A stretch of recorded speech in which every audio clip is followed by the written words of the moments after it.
Не по милости не жди, жизнь для правды не чти. Нам, ребята, в этой жизни только с правдой по пути. И вновь продолжается бой, и сердцу тревожно в груди. Hey there, comrades.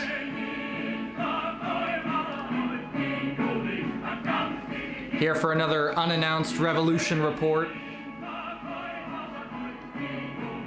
We're going to be talking about a newly approved U.S. military budget for 2023 that was just approved by the House of Representatives yesterday. $840 billion. Almost $1 trillion. That's more than the next 8 biggest militaries combined. We're going to talk about that, and we're going to talk about how Vladimir Zelensky is going gay to get more support from the West. I'll explain what I mean by that in this video. We're going to wait just a little bit longer for some people to show up if they have some free time and they want to join the stream here. And as we wait, enjoy the music.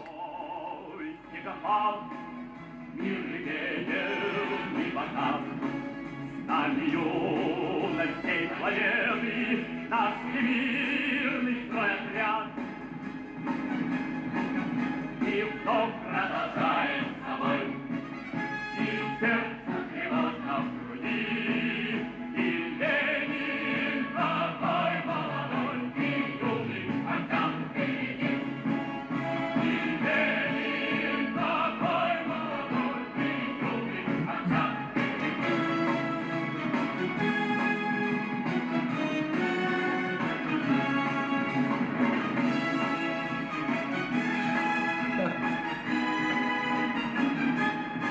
Yeah, I think we should make a Revolution Report Spotify playlist. That sounds pretty good.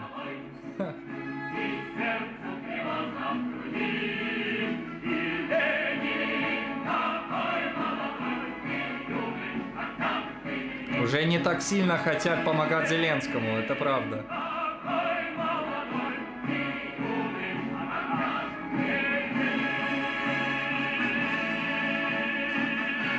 Alright, if I have some free time, I'll try to put a playlist of these songs together.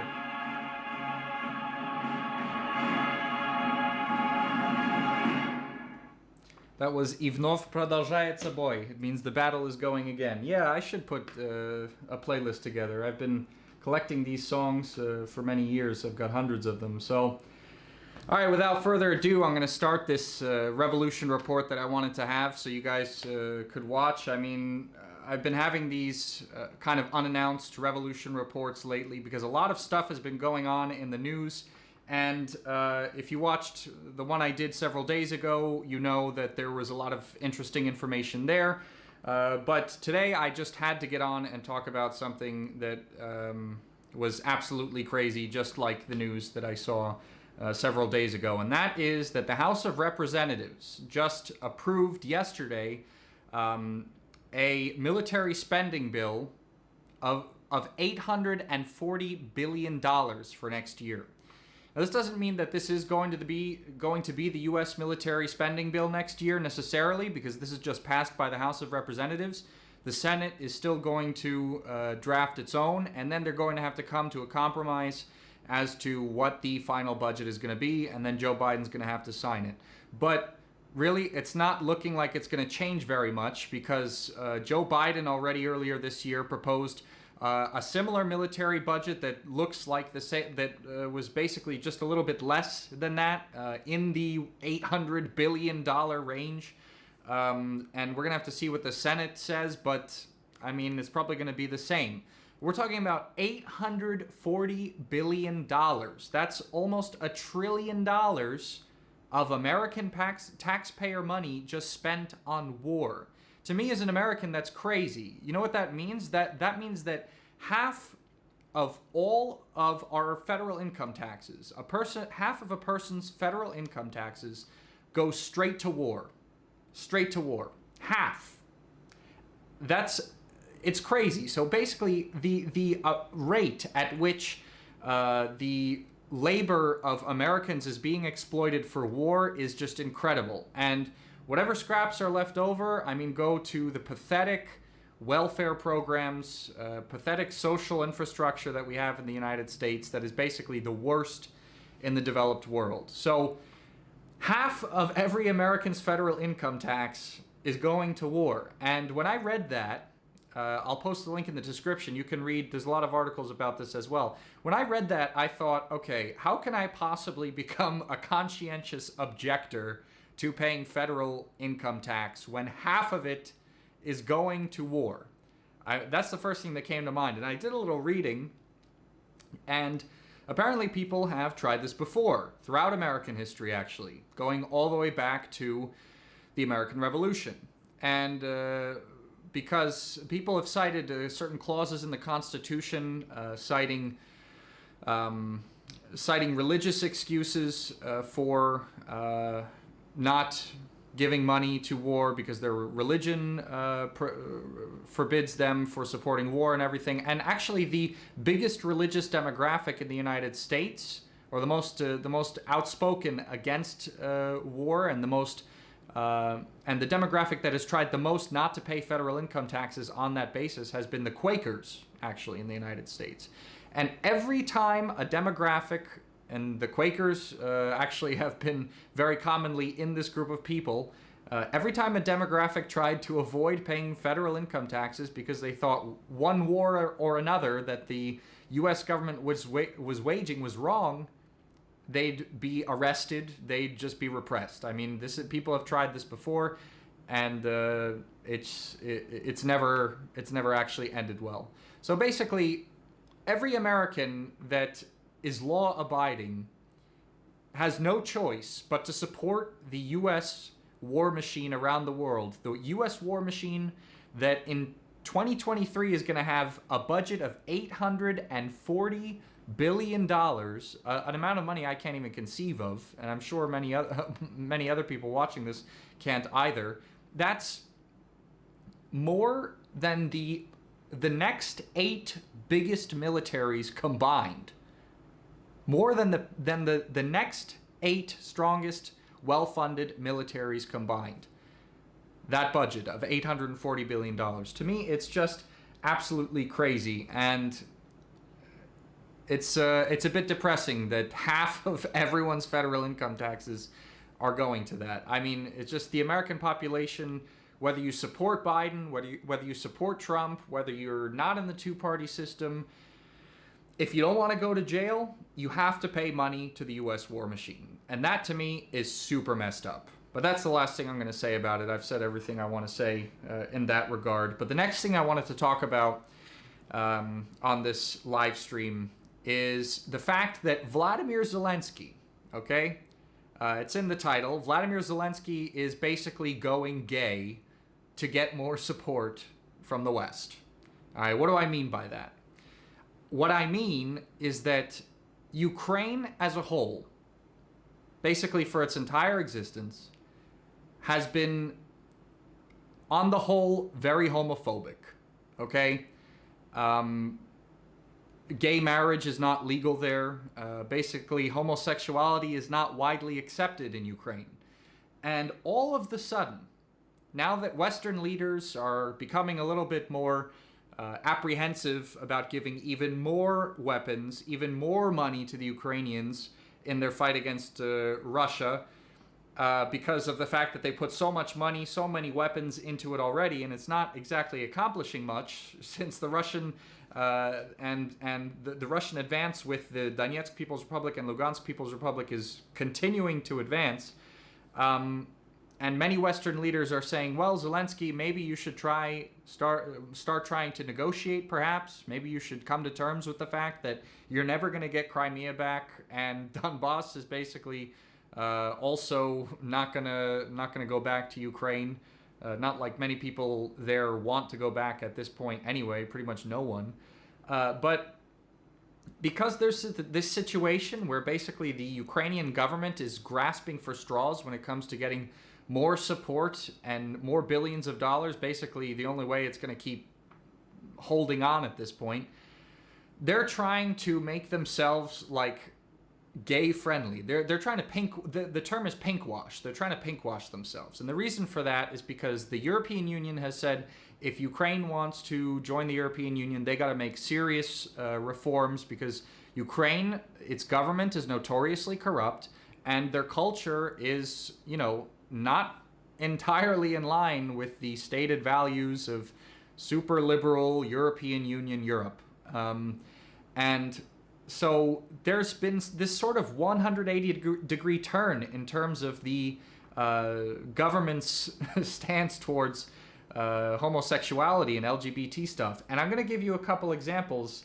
And one of them, you know, we're not just talking about legalizing gay marriage here. Even though one of the things that came out of the blue just recently, actually it was on the 9th of July that this came out, was that Zelensky was going to consider a petition for gay marriage. And this is something that was never on the agenda in Ukrainian politics before that. I mean, before that, Ukrainian politics was arguing over whether they should glorify Nazi collaborators or not. You know, that's where Ukrainian politics was at. And now all of a sudden, Vladimir Zelensky is saying he's going to consider a petition to legalize gay marriage. This is one of the things that happened recently, but this is not the craziest turn towards trying to basically kiss the West's butt by pink washing what's going on over there. The most recent thing is that Zelensky is going to consider honoring a gay porn star in Odessa. There's a monument in Odessa right now to Catherine the Great. For those of you who don't know who Catherine the Great was, she was a monarch of the Russian Empire. And obviously because they're anti-Russia, they want to take it down. And what are they going to replace it with? Well, apparently Zelensky is considering replacing that monument with a monument of an American gay porn star named Billy Harrington. Okay? This is supposed to be some sick joke, obviously, to insult Russia on the one hand, obviously. But on the other hand, it's also some, part of this weird pink washing of Ukrainian society so that they can look better in the eyes of their imperialist overlords, basically, the United States and the European Union. I saw this, I was like, what in the world? Because usually we don't see statues to gay porn stars being erected in Ukraine, of all places. This place that for decades has been, not very tolerant to homosexuality or anything like that. And to make my point about the fact that the Ukrainian society, before these weird stunts with this gay monument to a gay porn star, considering a petition to legalize gay marriage in Ukraine, to make my point about why this is such a very strange change of agenda, I mean, you can even look at Vladimir Zelensky's administration itself. I mean, his top aide, for example, Alexei Arestovich. I'm sure a lot of you who have been following the Ukraine conflict have heard of him. He's one of Vladimir Zelensky's top presidential aides. And back in June, last month, an LGBTQ group in Ukraine called Kiev Pride said that they wanted him fired. Alexei Arestovich, Zelensky's top presidential advisor. They said they wanted him fired. Why might they want him fired? Well, I'm going to tell you why. Because, and I'm going to post this link in the description of this video because it's a very good article that's written by one of my longtime comrades, actually, Dakota Lilly, called "Western Media is Silent as Top Zelensky Aide Exposes Its False Presentation of Ukraine as LGBTQ Friendly." And this is because Alexei Arestovich is widely considered to be homophobic. And one of the reasons for that is because Arestovich actually in the past has called gay people, LGBT people, quote, people with deviations.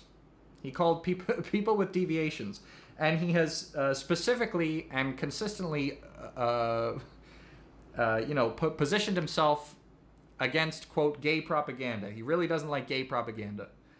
This is constantly the stuff that the West is actually accusing Russia of being. The West is constantly accusing Russia of being somehow homophobic. Specifically, I mean, a lot of times this comes down to the law in Russia against gay propaganda, distributing gay propaganda to children in Russia. But this guy, for all the criticism that's leveled at Russia, this guy, one of the Ukrainian president's top aides, is constantly talking about gay propaganda. He's constantly talking about it, to the point where there are even analysts out there that have said that perhaps Arestovich himself is gay, because he's constantly saying he's got this fixation with the gay agenda and everything, calling them people of deviations, with deviations rather. So I implore everyone who's watching right now to read into that and just juxtapose what Arestovich has said in the past about LGBT people, about gay people, the whole political movement of like LGBT liberation, and between what Arestovich has said and all this stuff that's now coming out under Zelensky's administration, trying to be like pro-gay. It's just ridiculous, and it really looks like a pathetic attempt to as quickly as possible change the way the West views Ukraine, so that they might give them more weapons and more money to fight this hopeless war against the people of Donbass that they've been waging for 8 years, and which is now hopeless because Russia has come in on their side to defend them from this kind of from these crimes, from these genocidal acts that Ukraine has been carrying out against them for all these years. And that's all I got to say about that. But basically, I wanted to make one last point. It's a bit of a short one. For those of you who saw the live stream I did several days ago, specifically I focused a bit on Israel, because I was talking a lot about how U.S. imperialism funds and supports terrible people all around the world. Put the Ukrainian fascists aside, put that guy who was a rapist and a torturer who was just released from prison in Ukraine to go fight the Russians, put them all aside. I also focused a bit on Israel, the fact that that country has been carrying out genocidal acts against Palestine ever since its inception, and it has Palestinians living in completely separate conditions, terrible conditions, from that of the actual Israeli territory. And Biden was just there and said it wasn't an apartheid state, which to me is like absolutely ridiculous. And even to people in his own party, people in the Democratic Party, that's ridiculous as well. I mean, it doesn't take a genius to see that this looks like South African apartheid. It looks like separate but equal facilities, like separate but equal. And I just read something today that just basically just brought my point home even more about how Israel is an apartheid state, and it's in that list of people, it's in that list of entities that are just terrible, and that the United States has no problem giving a blank check to do whatever the hell they want. And this piece of news that I wanted to bring up was that just after the statements that Biden made while he was in Israel, I just read on PressTV.com that not long after he left, Israeli warplanes have started bombing Gaza once again. Right after Biden was talking about how Israel's not an apartheid state and all this stuff, Israeli warplanes are at it once again, heavily bombing Gaza, not taking into account how many civilians live there or anything like that. And there you go. All the cameras have left, all the attention is off Tel Aviv. They go back to bombing the crap out of the Palestinian people that many of the Israelis don't even consider to be a nation. So there you go. But that's all I wanted to say on this live stream. Does anyone have any questions before I have to go? I got like 10 minutes that I could answer some of your questions.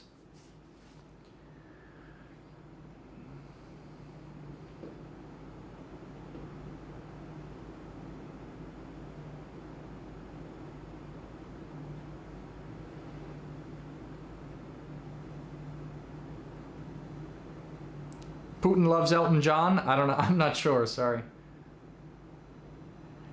Radical leftist agenda. Ukraine is in the dust, though, right? What the hell is going on?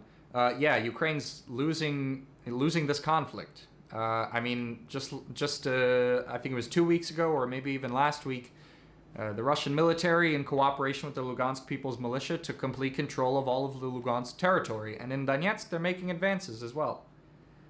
So, and, you know, Ukraine declared that they were going to have a counteroffensive in the southern part of the of Ukraine. They were going to try to take back some of the territory north of Crimea, but they have not been doing that. So, but anyway, everyone, looks like there aren't that many questions in the chat. So, sorry, I got some stuff I got to do, so I really got to run. But thanks everyone for watching this live stream. If you liked it, if you want to hear more revolutionary reports, more unannounced live streams that I'm just going to jump on and talk about some of the hot button issues, hot stories going on regarding U.S. imperialism, regarding anti-imperialist politics, make sure to comment on my videos. Make sure to check out all of the playlists I have on this channel, because I've got also a series about North Korea, the DPRK mini-series. We put a lot of work into that, and it came out like a series of movies. There's a really cool interview in there too with a guy who's a personal friend of Kim Jong-un and was a personal friend of Kim Jong-il. He's got a lot of interesting stuff to say. Make sure to check out that playlist on the channel. Make sure to share this stuff around. Please tell your friends. We're being disadvantaged by the algorithm and need to get as much coverage for this information as possible. You know, we're bringing you the information that's been blocked in the West on a mass scale, in the mass media. You know, Russia Today is blocked in the West. Sputnik's blocked in the West. The only reason I haven't been blocked is I think I have less than 10K subscribers. So make sure to continue to distribute this content. Make sure to like everything, subscribe to the channel, tell your friends. I love you all very much, and I'll see you on the next Revolution Report. Workers of the world, unite.